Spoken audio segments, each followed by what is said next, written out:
جہاں تک اسلام سے میرا تعلق ہے اور اسلام کی مجھے جو تعلیم ہے اور جانکاری ہے، ان کے انسار بے گناہوں کا قتل اسلام میں بھی ورجت ہے۔ اسلام کہیں بھی کسی بھی صورت میں بے گناہوں کو قتل کرنے کی اجازت نہیں دیتا۔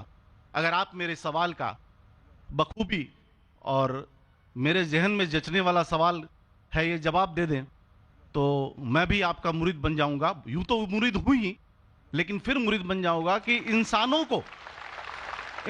کو سب سے اونچی شریڑی میں رکھا گیا ہے جہاں تک میں جانتا ہوں۔ اور میں جب قریب اپنے کئی مسلمان انٹلیکچوئلز دوستوں سے سوال کرتا ہوں کہ سب کچھ ملتا ہے مگر آپ بلی کیوں دیتے ہیں، آپ ود کیوں کرتے ہیں، تو انہوں نے کہا کہ یہ چیزیں مسلمانوں کو استعمال کے لیے دی گئی ہے۔ میں اس پہ کلیریفیکیشن چاہوں گا ڈاکٹر صاحب کا، آپ کا کلیریفیکیشن چاہوں گا۔ میں اس سوال کا جواب چاہوں گا آپ سے۔ وعلیکم السلام بھائی صاحب، آپ پہ سلامتی ہو۔ بس میں سوال کیا ہے کہ وہ پیس ٹی وی ماشاءاللہ کافی وقت سے دیکھ رہے، اور وہ کہتے ہیں کہ ہر مذہب میں کہا گیا ہے کہ قتل کرنا، انسان کی جان لینا غلط ہے، حرام ہے۔ ہندو مذہب میں کہا گیا ہے، اور اسلام میں بھی جیسے ان کی جانکاری صحیح ہے کہ بے گناہ کا قتل کرنا حرام ہے۔ وہ یہ پوچھتے ہیں کہ بلی کہاں تک صحیح ہے؟ بلی کا مطلب میں آپ سے پوچھنا چاہتا ہوں کہ آپ یہ پوچھنا چاہتے ہیں مطلب جیسے ہم لوگ قربانی کے ٹائم میں، میرا یہی سوال ہے، ذاتی سوال یہی ہے میرا۔ اگر اس سوال کا جواب دیں گے تو میں تو آپ کا مرید ہوں، لیکن پھر سے اور پکا مرید بن جاؤں گا۔ بھائی صاحب نے کہا کہ آپ لوگ قربانی کیوں دیتے ہیں، اور یہ قربانی کا جو سوال ہے کہ ہم عید الاضحیٰ بقرعید میں قربانی کیوں دیتے ہیں۔ قرآن مجید میں اللہ تعالیٰ فرماتے ہیں سورہ حج میں سورہ نمبر 22 میں کہ نہ ہی گوشت نہ ہی خون اللہ کو جاتا ہے۔ اللہ کو نہ خون کی ضرورت نہ گوشت کی ضرورت۔ یہ قربانی کے وقت اللہ کو خون نہیں جاتا نہ گوشت جاتا ہے، لیکن تقویٰ، آپ کی پائٹی، آپ کی پرہیزگاری اللہ کو پسند ہے۔ آپ اگر دیکھیں گے کہ عید الاضحیٰ کے بارے میں کیوں ہم قربانی کرتے، اور واقعہ جانیں گے ابراہیم علیہ السلام کا، کہ ابراہیم علیہ السلام کو اللہ سبحانہ و تعالیٰ نے اس وقت بت پرستی بہت عام تھی، بت پرستی بہت عام تھی، اور قربانی انسانوں کی بہت عام تھی، اور ہندوستان میں بھی عام ہے۔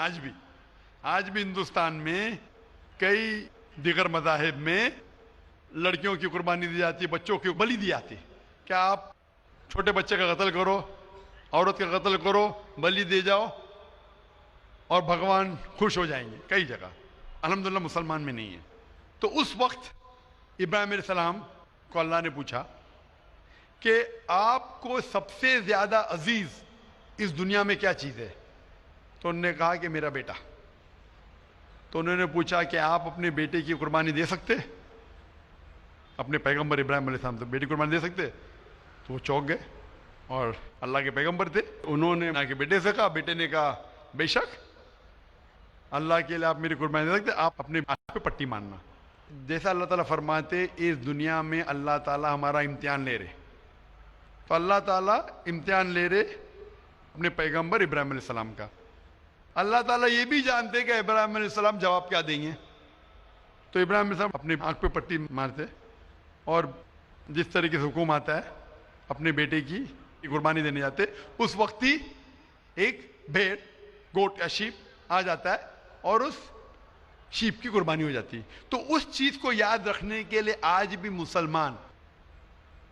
مسلمان بقرعید کے ٹائم پہ، عید الاضحیٰ کے وقت جانور کی قربانی دیتے، یہ یاد دلانے کے لیے ہمیں، کیونکہ یہ اللہ سبحانہ و تعالیٰ کی طرف سے اپنے آخری پیغمبر محمد صلی اللہ علیہ وسلم نے کہا، اس بات مانتے۔ لیکن اگر میں سوچوں دماغ سے کیوں، تو یہ سوچ سکتا ہوں کہ یہ ہمیں یاد دلانے کے لیے کیا اللہ کو انسان کی قربانی کی ضرورت نہیں، انسان کی جان لینے کی ضرورت نہیں۔ تو جو آج دنیا بھر میں آج بھی ہو رہا ہے کہ بچوں کو قتل کیا جا رہا ہے، عورتوں کا قتل کیا جا رہا ہے، بلی پہ چڑھایا جا رہا ہے، یہ بالکل غلط ہے۔ اور دونوں میں آپ دیکھیں گے فرق۔ اگر کوئی دوسرے مذہب میں، ہندو مذہب لو یا دیگر مذہب لو، اگر کوئی جانور کی بلی چڑھائی جاتی ہے تو ادھر ہی رکھ دیا جاتا ہے، اور اکثر وہ فضول ہو جاتا ہے، ہو سکتا ہے کبھی کوئی چپکے سے آ کے کھا لے۔ اسلام میں جب قربانی دی جاتی ہے عید الاضحیٰ کے ٹائم پہ، سب سے پہلے جو میں کہہ رہا ہوں کہ میری منطق یہ سمجھ سکتی ہے کہ ہمیں یہ یاد دلا رہے کہ انسانوں کی بلی چڑھانا حرام ہے. اور جب ہم یاد دلاتے اور جب بکرا کاٹتے یا جو بھی کاٹتے جانور، اس وقت جب ہم کاٹتے ہم اللہ کا نام لے کے کاٹتے، اور جو بھی جانور کی قربانی دیتے اس کے 3 حصے کر سکتے. ایک حصہ ہم خود رکھ سکتے، خود کے استعمال میں لا سکتے، 1/3 حصہ. دوسرا حصہ ہمیں ہمارے رشتہ دار میں بانٹنا چاہیے، اور تیسرا حصہ غریبوں میں بانٹنا چاہیے. جب قربانی دے رہے ہم اس جانور کا استعمال کر رہے. جانور کھانا الاؤڈ ہے کہ نہیں وہ ایک الگ بحث ہے، جس کے اوپر آپ پوچھے تو وہ جواب الگ ہے کہ جانور کھانا صحیح ہے کیا غلط ہے، وہ ایک الگ ڈیبیٹ ہے جو ہم ابھی نہیں. اگر آپ پوچھنا چاہیں تو اگلا سوال پوچھ سکتے. ایک تیسرا حصہ ہم استعمال کر رہے، ایک تیسرا حصہ ہم دوستوں میں بانٹ رہے ہمارے رشتہ دار میں، اور تیسرا حصہ ہم غریبوں میں بانٹتے. تو ان میں غریبوں کا فائدہ ہو رہا ہے، نہ فضول خرچی ہو رہی ہے، اور یاد دلایا جاتا ہے کہ انسانوں کا قتل کرنا غلط ہے. تو یہ اچھی چیز ہے. جب بلی جیسا دیکھے باقی مذاہب میں کیا ہو رہا ہے، انسانوں کا قتل کیا جاتا ہے بالکل حرام ہے. اس کے علاوہ جب جانور کا بھی قتل کرتے وہ جانور فضول خرچی میں جاتا ہے. اسلام میں ہمیں یاد دلایا جاتا ہے، اور قرآن مجید میں لکھا ہے سورہ مائدہ سورہ 5 آیت نمبر 1 میں، اور سورہ نحل سورہ نمبر 16 آیت نمبر 5 میں، کہ جو جانور آپ کے لیے حلال ہے وہ کھا سکتے، جو چوپائیا ہے. خالی وہ جانور مت کھاؤ جو آپ کے لیے حرام ہے، جو حلال ہے وہ کھا سکتے. تو یہ کھانے کے لیے ہمارے لیے خوراک ہے. تم قربانی کے وقت نہ کچھ ضائع کر رہے، نہ پیسے کی بربادی کر رہے. ہمیں یاد دلایا جاتا ہے کہ نہ خدا کو گوشت جاتا ہے، نہ خدا کو خون جاتا ہے، خدا کو تقویٰ جاتا ہے. ہمارا تقویٰ، ہم کتنے پرہیزگار ہیں. اور ساتھ ساتھ اس کا استعمال ہوتا ہے. 1/3 حصہ میں کھاتا ہوں، رشتہ داروں میں بانٹتا ہوں، اور آخری 1/3 حصہ میں بانٹتا ہوں غریبوں میں. تو اس سے فائدہ ہوتا ہے. تو اس میں کیا غلط ہے؟ بنسبت دوسرے مذاہب میں آپ دیکھیں گے اس میں نقصان ہی نقصان ہے. انسان کا قتل ہو رہا ہے، اور جانور کو بھی اگر بلی چڑھائی جاتی ہے تو فضول خرچی ہوتی ہے. بنسبت اسلام میں بقرعید کے اندر فائدہ ہی فائدہ ہے. ہوپ دان سے بہت خوب، آپ نے یہ بہت اچھا فرمایا. میں آپ کے جواب سے کافی سنتشٹ ہوں. اور جاتے جاتے ایک آخری سوال کرنا چاہوں گا ضرور. کہ اہنسا کو اسلام کس نظریے سے دیکھتا ہے؟ اہنسا کو اسلام کس نظریے سے دیکھتا ہے؟ میں صاحب کا آخری سوال ہے کہ اہمسا کو اسلام کس نظریے سے دیکھتا ہے؟ عام طور پہ ہمسا حرام ہے.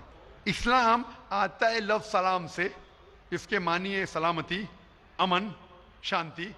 اسلام کے معنی ہے کہ شانتی حاصل کرنا، اپنی خواہش، اللہ کا جو پیغام ہے اس کے مطابق اپنی زندگی بسر کرنا اور امن حاصل کرنا، اسے کہتے ہیں اسلام. ہمسا عام طور پہ حرام ہے. لیکن اگر مثال کے طور پہ ہم دیکھتے ہیں ہر دیش میں قانون ہے، قانون ہے کہ چوری مت کرو، کسی کا قتل مت کرو. لیکن قانون کے علاوہ پولیس بھی ہے کہ اگر کوئی قانون کو فالو نہیں کرتا ہے، کوئی چوری کرے گا تو پولیس اس وقت زبردستی کر سکتی ہے، پولیس فورس کا استعمال کر سکتی ہے، پولیس کبھی کبھی ہتھیار کا استعمال کرتی ہے امن اور شانتی برقرار رکھنے کے لیے دیش میں. اسی طریقے سے اسلام میں ہمسا عام طور پہ حرام ہے. لیکن ہر انسان شانتی نہیں چاہتا ہے. کچھ انسان جو اشانتی چاہتے ہیں اور جو اللہ کا فرمان پہ عمل نہیں کرتے اور شانتی کو بھش کرنا چاہتے، اس وقت اسلام اجازت دیتا ہے کہ آخری مرحلے پہ آپ ہمسا کا استعمال کر سکتے شانتی لانے کے لیے. ہمسا کا استعمال کر سکتے شانتی لانے کے لیے، خود کے فائدے کے لیے نہیں. اسی لیے عام طور پہ جتنے بھی آپ نے دیکھے ہوئے ہیں جو جنگ اللہ کے رسول لڑی، اکثر وہ تھا سیلف ڈیفنس میں. اگر کوئی چور میرے گھر میں گھسا ہے اور میری بیٹی سے بدتمیزی کرتا، میں کیا کہوں گا؟ میں ہمسا میں مانتا ہوں، میں ہاتھ نہیں لگاؤں گا. میں میری چوڑیاں نہیں پہنا ہوگی ہاتھ میں، مسلمان ہوں لیکن چوڑیاں نہیں ہاتھ میں پہنا ہوں. آپ کے گھر میں کوئی چور گھستا ہے اور آپ کی بیٹی سے بدتمیزی کرتا، آپ کیا کریں گے؟ جی ہاں، میں مقابلہ کروں گا. مقابلہ کریں گے، ہاتھ بھی اٹھائیں گے نا. اس طریقے سے ہمسا کا استعمال آخری مرحلے پہ اگر دوسرا کوئی چارہ نہیں ہے تو استعمال کیا جا سکتا ہے حق کے لیے، نہ حق کے لیے نہیں. دوسرے کو تکلیف پہنچانے کے لیے غلط ہے،